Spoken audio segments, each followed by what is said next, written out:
let's talk a little bit about who is a business associate. So we've put together this decision tree that hopefully really easily allows people to determine in 3 questions if they're a business associate. So the first question, starting at on the left here, is you have to ask yourself, are you a covered entity? And a covered entity in relation to HIPAA is either a healthcare provider, so those are your hospitals, your doctors, anyone at the point of care.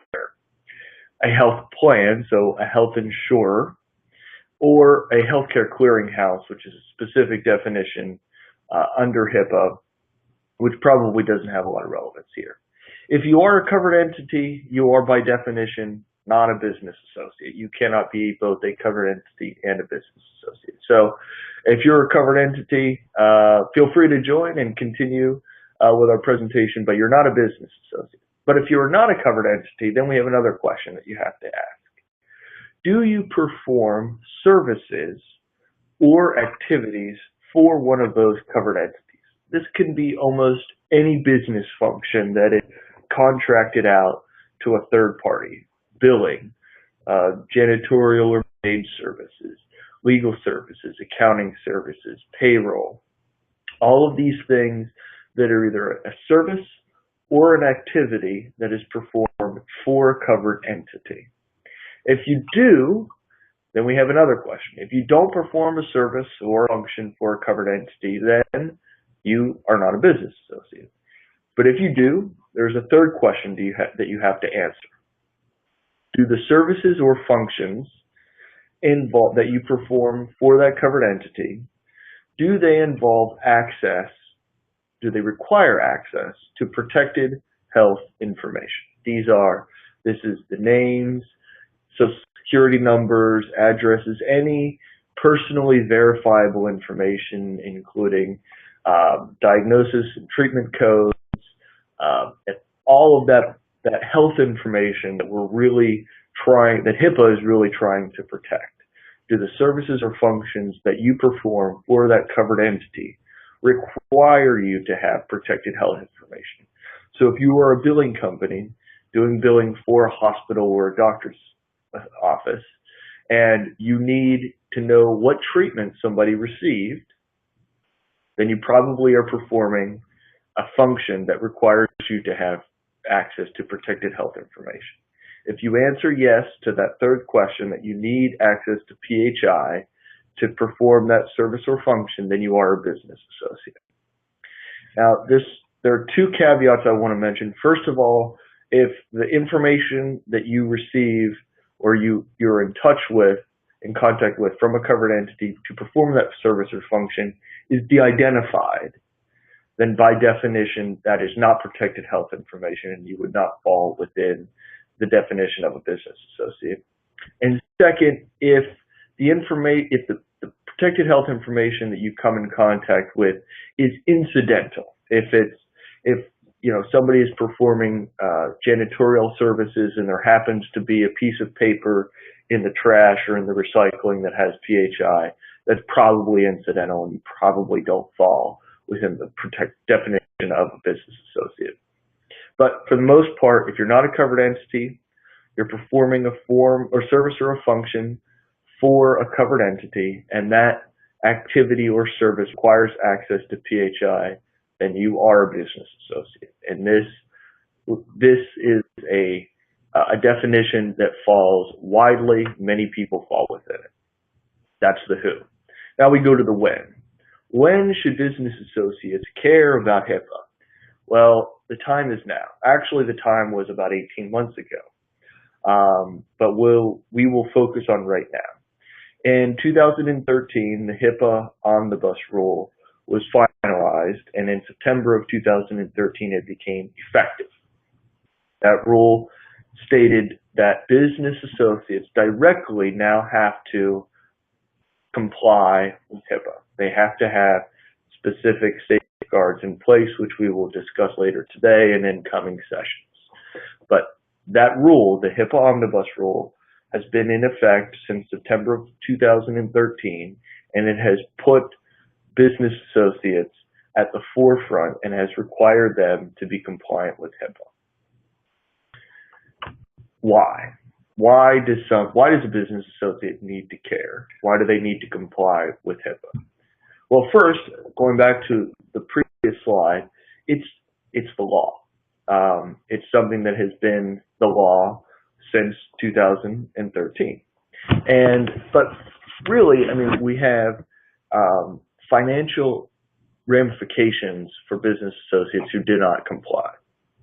They are directly liable for fines and penalties from the Department of Health and Human Services, and the enforcement division there is the Office of Civil Rights.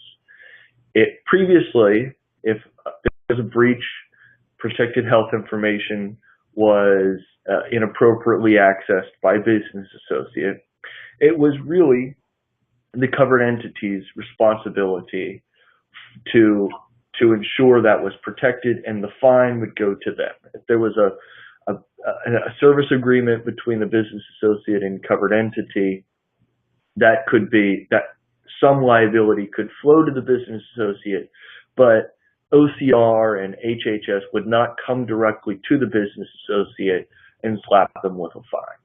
Now, those fines can be administered, and frequently are, directly to the business associate if they are responsible for a breach, if they caused a breach or allowed a breach to happen.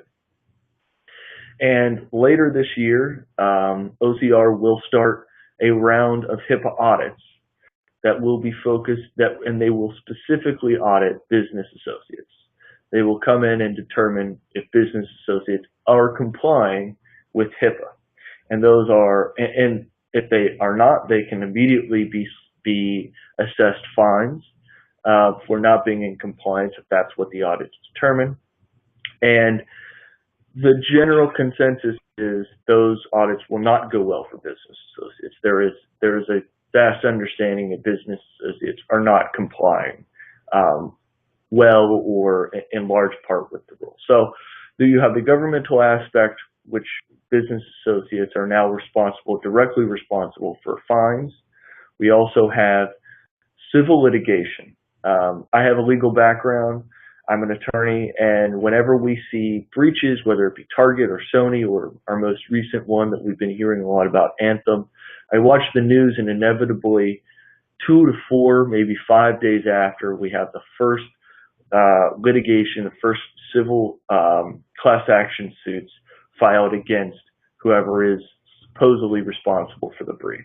And those can go directly now to business associates. Business associates can face litigation costs and incredibly high judgment amounts if they are responsible for a breach. And this does not, this is not noting the reputational damage that comes from a breach, as well as now we're seeing, in our practice, we're seeing a lot of business associates who are required from their covered entities to verify that they have safeguards in place, that they are doing something to protect the PHI that comes into their environments. So there really is, bottom line, it's really a business responsibility. It really affects one's bottom line, and I will tell you it is far less expensive to put safeguards in place at the front end than try and deal with a breach, fines, and litigation costs in the back end. It seems like a pain, but it really, really is far easier and far less expensive to do it in the beginning. So now we'll get to the dicey environment of